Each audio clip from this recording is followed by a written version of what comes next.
everyone, welcome back to Sometime This Week. I'm Max. And I'm Finlay. This week we've got a lot happening, lots going on. We've got an interview with a 3-minute thesis finalist, a musical guest, and an interview with a UOW film student. But first, our news with Sophie. Thanks, Finlay. Residents of northeastern Victorian town Pulpunka remain in lockdown as the search for a man who allegedly shot and killed 2 police officers on Tuesday continues. The suspect, a 56-year-old man, Desi Bird Freeman, a self-proclaimed sovereign citizen, fled into bushland and is believed to be heavily armed. Dozens of specialist police drones and helicopters are scouring rugged terrain near Mount Buffalo. Authorities have warned residents to stay indoors and report any suspicious activity immediately. Global superstar Taylor Swift and NFL champion Travis Kelce have officially announced their engagement. The couple, who've been publicly dating since 2023, shared the news overnight on social media, sparking an outpour of excitement from fans around the world. Within minutes, hashtags celebrating the engagement began trending globally, with millions reacting to the surprise engagement.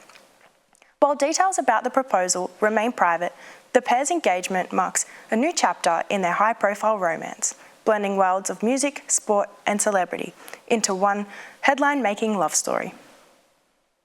Australia Post is suspending some forms of shipping to the United States as the Trump administration tariff deadline creates chaos for postal networks and retailers globally. The development means goods from other countries will no longer be shipped to the US via Australia, a method known as transit shipping. The decision will affect thousands of customers and small businesses who rely on the affordable shipping. Australia Post says it's working on alternative arrangements, but warns there could be significant delays for international customers. The Reserve Bank Monetary Policy Board made the unanimous decision to cut the cash rate to 3.6%. That was the 3rd time this year Michelle Bullock and her board handed down an interest rate cut, but the minutes signalled even more relief could be handed down later in this year. The Monetary Policy Board will meet just 3 more times this year, with interest rate decisions to be handed down on September 30th, November 4th and December 9th. A new climate adaptation bill has been introduced into federal parliament by independent Zali Steggall, aimed at strengthening Australia's ability to cope with natural disasters and rising sea levels. The legislation proposes mandatory climate risk assessments for infrastructure projects and increased funding for disaster recovery. It comes after warnings that extreme weather will become more frequent and severe in the coming decades. We'll now go to Jack for this week's sport update. Thanks, Sophie. This weekend looks to wrap up the IPL and IDL seasons, with teams vying for a spot in the finals while others bask in their glory. Head to Balls Paddock this Sunday to watch the Eyes reserve grade side lift the league title as they face South Coast United. For some rugby union action, you can head over to Kiama Showground this Saturday to catch Campbelltown vs Kiama at 3 p.m. Switching codes, jump over to Collegiate Sports Stadium on Saturday to watch the Dapto Canaries vs De La Salle at 1 p.m, and at 3 p.m, Collegians against the Western Suburb Devils. And in F1, the General Motors-owned Cadillac team has added 2 veteran drivers through Sergio Perez and Valtteri Bottas to their lineup for the 2026 Formula 1 season. Both drivers have had experience with top teams like Mercedes and Red Bull, making their experience a valuable asset for the debutant team. Back to Sophie for the weather. Thanks, Jack. Before we talk about today, let's take a quick look back. It's been a real mixed bag early last week. Mornings dipped to single digits with days barely hitting the mid-teens. Then we warmed up, peaking near mid-20 degrees over the weekend. Yesterday, warm with a top of 21, definitely t-shirt weather. Today's low will be 13 degrees after 11 p.m, and the high will be 19 degrees between 2 and 3 p.m. The temperature range will feel like 6 to 18 degrees. Winds are expected to pick up in the evening and will make it feel cooler than the actual temperature. So tie down the outdoor furniture and keep an eye on the conditions and enjoy the calm morning while it lasts. That's all the news for this week. Back to you, Finlay.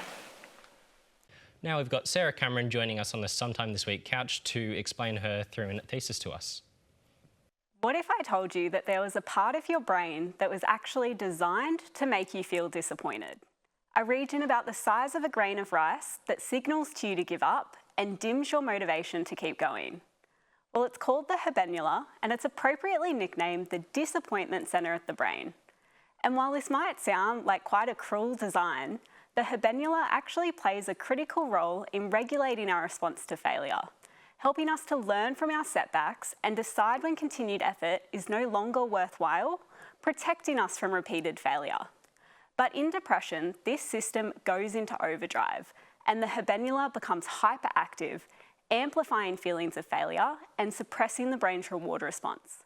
So instead of recalibrating and helping us to adapt to the world, the habenula becomes stuck in a loop, consistently sending signals that reinforce feelings of hopelessness and low motivation, trapping individuals in persistent states of negative emotion.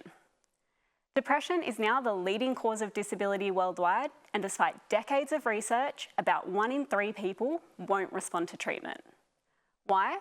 Well, current treatments for depression are based on a decades-old theory that suggests depression is caused by low levels of dopamine and serotonin. These medications work to boost those levels quickly, often within hours, but symptoms take weeks to improve, if they improve at all. And this delay tells us something. It tells us that the root cause of depression may not lie solely in this chemical imbalance, but in how deeper brain circuits, like those involving the habenula, communicate and function. And that's why the habenula is now being targeted in clinical trials. In people living with depression that haven't responded to these traditional medications, deep brain stimulation of the habenula has shown early signs of success, even complete remission in some people. But we still don't fully understand how this invasive treatment seems to work or what has gone wrong in the habenula to begin with. And that's where my research comes in. I studied post-mortem human brain tissue donated by people that died with depression. Using a technique called RNA sequencing, I will look at the habenula's molecular fingerprint and examine how gene activity in the habenula differs between individuals with and without depression. This will allow me to identify the biological changes that are disrupting how the habenula functions. Changes that may help us understand why some people aren't responding to treatment. Because to design better treatments, we first need to understand the problem. And it could be that one of the smallest brain regions is holding the biggest clues. And in a country where suicide is the leading cause of death for individuals aged 15 to 44, those clues have never been more important. Hey Sarah, thanks so much for joining us on Sometime this week. Could you give us a quick rundown on what you did at university and what led you to doing your 3-minute thesis? Yeah, so I moved to Wollongong when I was 17 to start undergrad, and I did an undergraduate degree in medical and health sciences. And then from that, I did an honours degree in neuroscience, looking at Huntington's, which is a neurodegenerative disease. And I really enjoyed that, so I decided to continue with a PhD in neuroscience, but pivot a little bit from neurodegenerative research and go into psychiatric. And 3-minute thesis was just something an opportunity that came up along the way in doing my PhD. It wasn't compulsory, but I thought it was a really valuable experience to try and convey research to a lay audience. Has it been hard, do you think, to break down your whole thesis into just 3 minutes? Like, what's the process like when you're going from, I mean, obviously a thesis is a really big piece of work. How do you bring that just down to 3 minutes? Yeah, so it's definitely really challenging. And I think just taking a step back of the day-to-day of the PhD and just really looking at the overarching why am I doing this thesis and what is the main overall aim of it, and just trying to speak to that rather than the day-to-day of experiments. Could you explain to us why you chose this topic for your thesis? Yeah, so I guess depression is something that I was always very interested in, has a very high prevalence, and despite its high prevalence, it's very poorly understood on the molecular level, and treatments haven't really progressed much. And then the habenula, my supervisor just raised it when I was sort of trying to map out my PhD in the early stages. I just immediately thought that is really cool, really interesting. In depression, most brain regions are like hypoactive, so they're underperforming or they're low, where the habenula was this region that seemed to be hyperactive, and there was a lot of excitation going on. And I found it really fascinating that it seemed to be doing the opposite of what most regions in depression do. Yeah, and like you said it's like the size of a grain of rice, did you say, is that? Yeah. So it's really tiny, but it's just doing a lot all the time. Yeah, so it's a really tiny brain region, but it has a lot of input coming in from other brain regions. So you can sort of think of it like a tunnel or a funnel rather, and it has a lot coming in and a lot going out, and the habenula is just like a tiny region where all these other circuits sort of converge. Yeah. Could you explain to us about being a woman in STEM and how exciting this is, being given this opportunity? Yeah, I think it's really exciting. I think I have a slightly unique experience in that our lab is very much female dominated.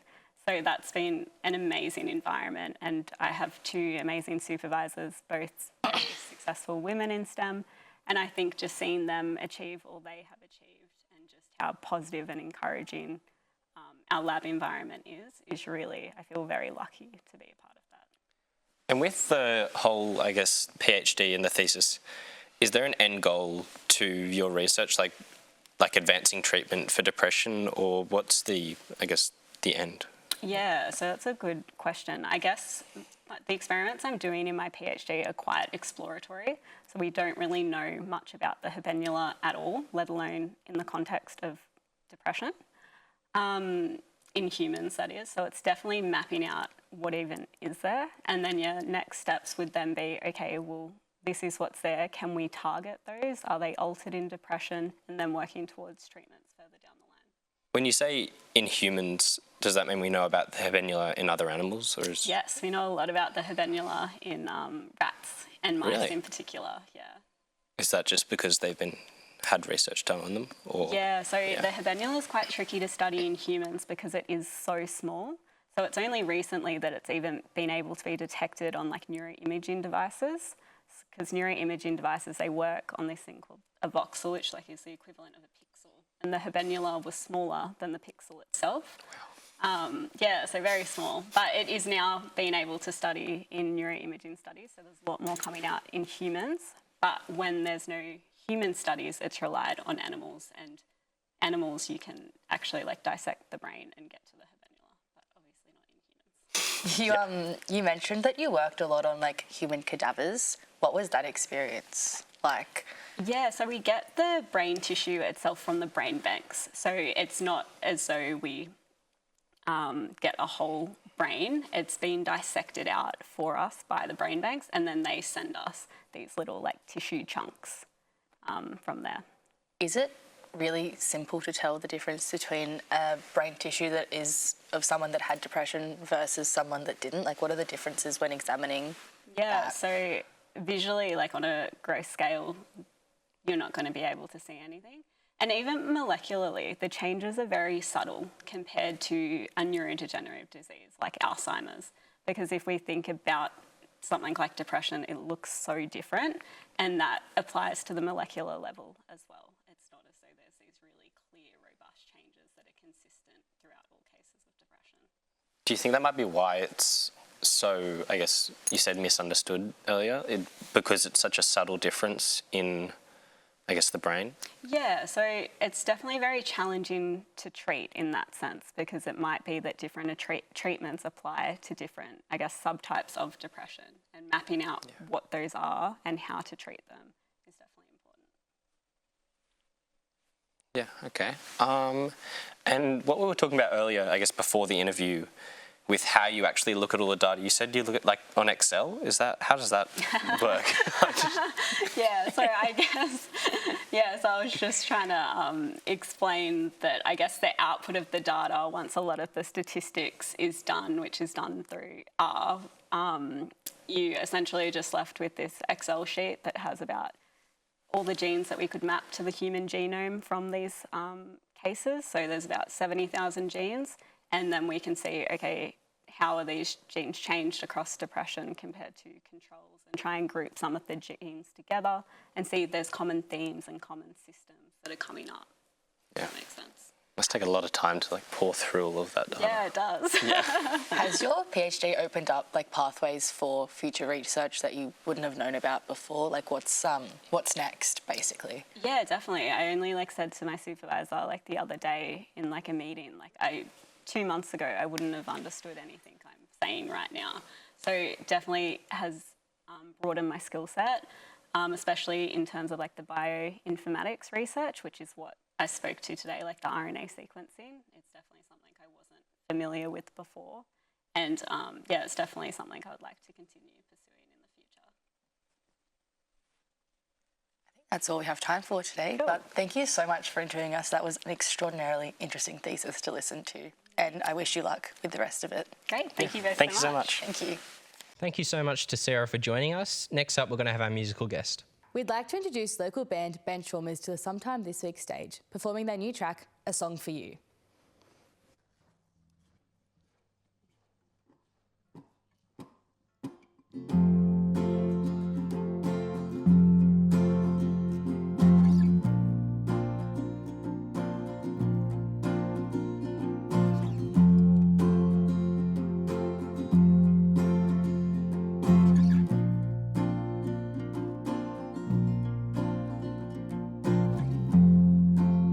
Don't call me baby if you don't wanna see me on your birthday.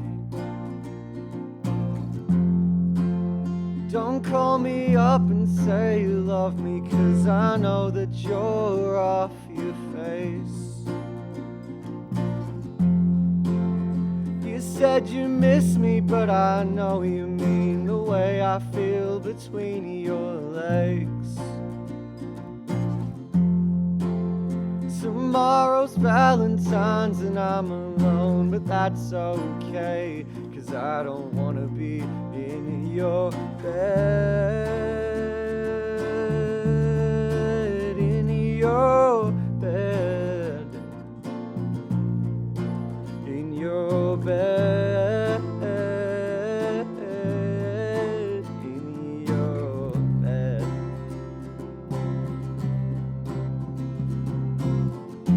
Don't think I don't know what you want,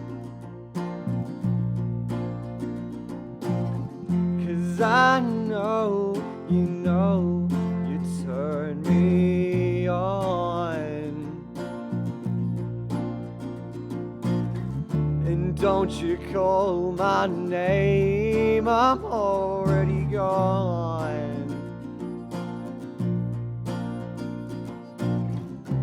Wanna hear from me, well all you'll get is this song.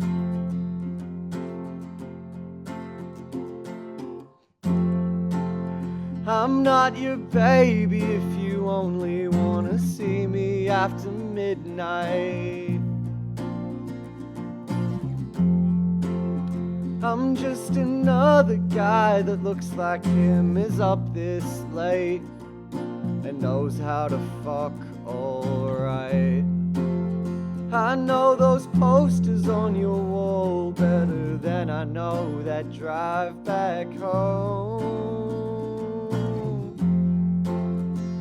But I'd cut myself to pieces just to prove to myself that I'd rather be alone.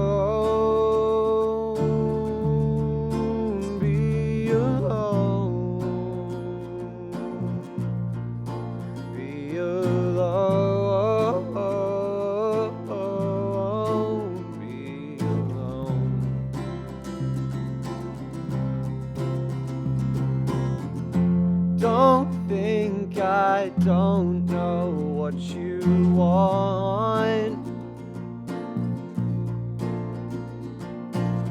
'cause I know you turn me on. And don't you call my name, I'm already gone.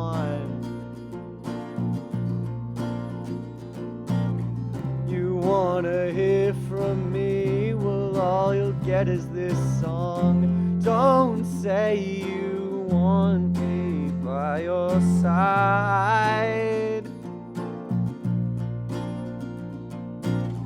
If you only mean it for tonight, you come and go as you please. What gives you the right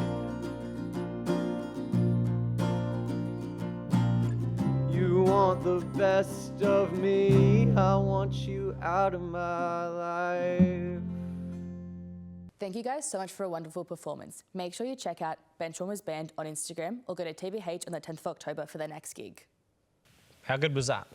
Next up, we're going to have our interview with Jed Simcoe, a UOW theatre and film student.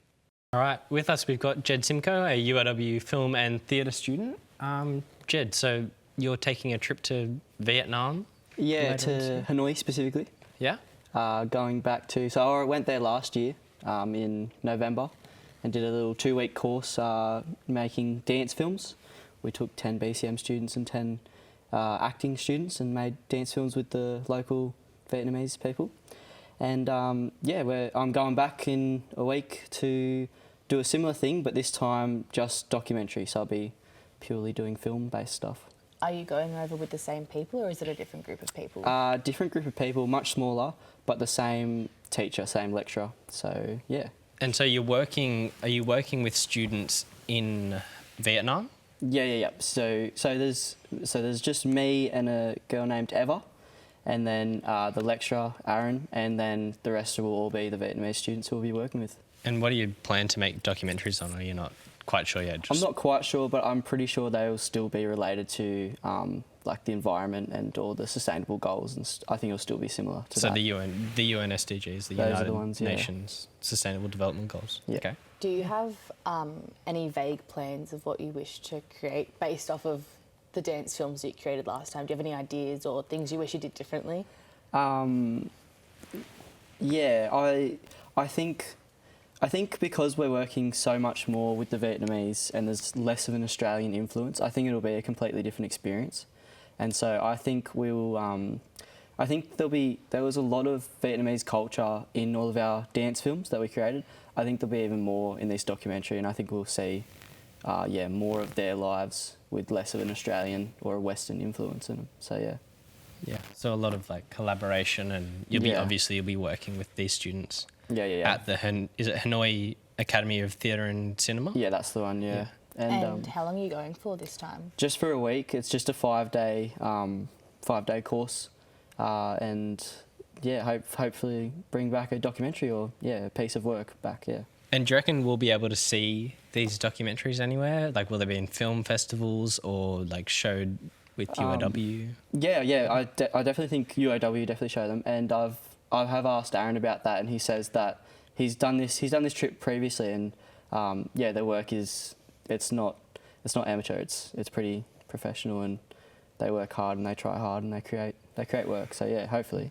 Because you're there for just 5 days this time, is it going to be more of an intense experience compared to last time when you went with such a large group? I think yes and no. Like, yeah, obviously the work will be much like faster paced working, and it will be. But I think it won't be as intense because I've already been there, if you know what I mean. Like, I won't have to, find my way around. I'll know my way around.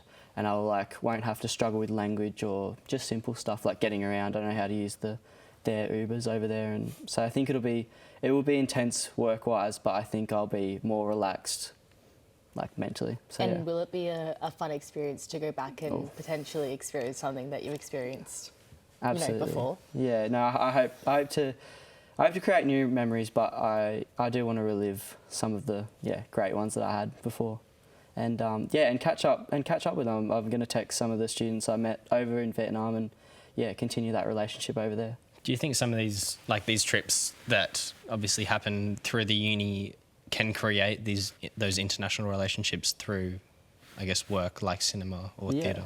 Absolutely. We're working directly in groups in collaboration with them. I think all uni trips that go overseas, in my experience, have been very you collaborate directly with the host students, and you create those bonds and those relationships and not just those relationships, but for work as well. I'm going to reach out not just to see them and say hey again, but I'd love to work with them again, and maybe create something, go over there for the documentary. I'm even considering creating work outside of hours of the course, with some of the locals. So yeah. You made quite impactful connections with the Vietnamese students. Did it also aid in your connections with UOW students going on these trips? Yeah, absolutely. Like when I went, I knew all the acting students, but I connected, so much more with the BCM kids or the filmmaking students. And I don't know if it was luck or just the right people, right time or whatever, but it's really grown my confidence and my social skills, and which I need as an actor anyway. But I think the uni trip I did and the uni trip upcoming, I think will definitely, So would you recommend if there's someone out there considering a trip, say through the NCP, the New Colombo program, would you recommend them to apply and just have a go? 100%. Literally just applied, got in, and it was the best experience of my life. If you're considering it, do it. Absolutely do it. Yeah. Well, thank you so much, Jed. It was Thank a pleasure talking to you, and hopefully you have the most fun on your trip. I will. I'll send you videos. Please do. Thank you. Thanks, Jed. Thank you so much for that, Jed. We can't wait to see what you create in Vietnam.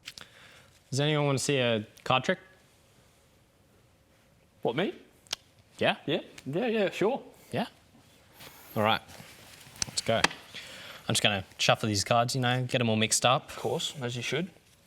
Yeah, make sure there's no trickery involved. No funny business going on. Exactly. That's right. All right, so they're all mixed up. You agree? Yeah, I believe it. Yeah. All right, we're going to separate these cards into 4 piles of 4. Okay. Yeah? Yep.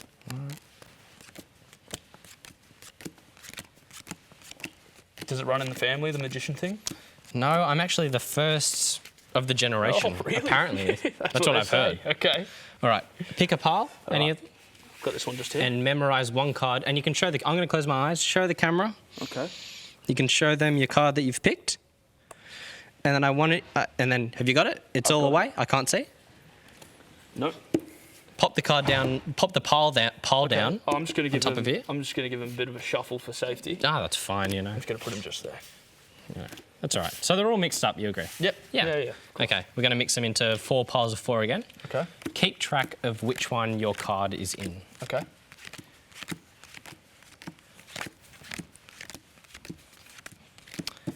If you could hand me the pile that your card is in face down, please. Thank you. And now we're going to give it another little shuffle just to make sure there's no trickery? Once again, no trickery, no tomfoolery about. Now, Earl, if you could hold these cards just like that in the corner, yeah? Hard, but not too hard. Okay. All right, and I'm going to slap them out. Yep. Now show that to the camera.